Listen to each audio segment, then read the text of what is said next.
My name is Matta-Aliah, and I'm an instructor here at Astor Center. I teach a couple of classes.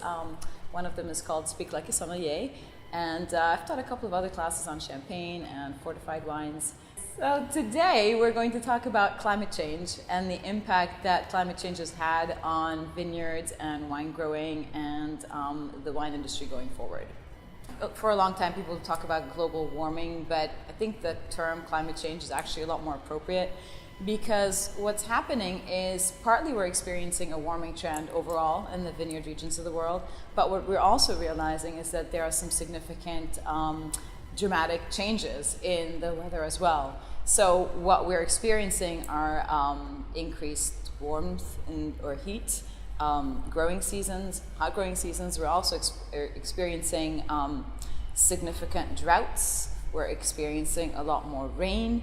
So what we've noticed is that winemakers are now having to adapt to not just warming trends, but a lot more dramatic shifts in growing conditions. I mean, one of the really good reference examples that we can look at is the vintage year of 2003, which was a very, very hot year in Europe.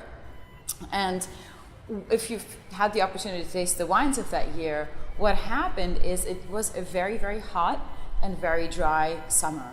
And whereas we sort of might think that that's good for grapes, it actually is not, because grapes prefer a slower and more gradual process towards maturation. So when you have these incredible heats, the vine has a mechanism that's self-protective and it tends to shut itself down.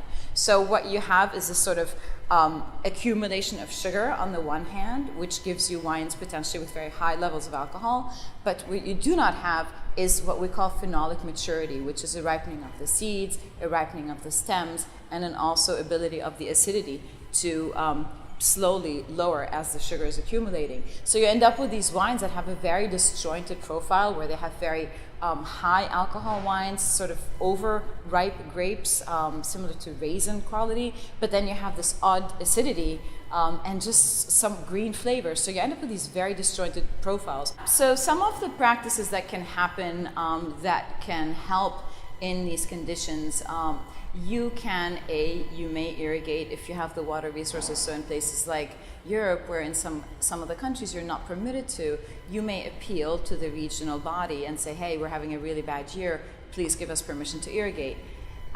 It's not as easy as it sounds, because a lot of times, even if you're given the permission, you might not have the ability to irrigate. You might not have water, you don't have irrigation in your vineyards. So it's not always the easiest. It's not just a matter of getting a permission to do it. You have to actually have the ability to do it. You can harvest a little bit earlier. You can change the canopy management in your vineyards, and those are all some things that will help you along the way. You can irrigate if you need to. Again, that will help you a little bit along the way. Those are short-term measures. So some of those techniques might no longer be sufficient. And what the next step then would be to adapt what you're growing in those regions. So areas where you were growing Riesling, maybe you start growing Chardonnay, and where you were growing Pinot Noir, maybe you start growing Merlot, and maybe we'll see a lot more Zinfandel and Grenache. So some of the things that we're seeing today to actually mitigate some of these higher levels of alcohol, we're seeing a lot that is actually done in the winery that's a little bit behind closed doors. Most consumers might not be aware of the fact that some wines, when the grapes are harvested and the wines are fermented, go through processes where they're lowering the alcohol levels. So they're putting the wines through certain chemical, reverse osmosis, spinning cones. Those are all techniques that they can use to lower alcohol levels in the wine. Sometimes they will then just add a little bit of water to what's permitted to bring the wines into what we call a sweet spot, so that you have a more palatable level of alcohol. So part of this is also forcing a lot more manipulation of the wines. Yeah, I'm a little bit nervous about the future of wine, because this is a personal preference. My personal preference tends to be towards wines that are a little bit lighter in style, wines that have crisp and juicy acidity. Those are the wines that I enjoy drinking and that I enjoy drinking with my food. It upsets me to think that we might lose those wine styles, or that they will no longer be viable. Our midterm, we're actually really benefiting from these trends. We're seeing better, consistently better vintages. We're at a place right now where viticulture and winemaking knowledge is higher than it's ever been. So from a wine consumer's perspective, we're sort of in a heyday of wine buying options.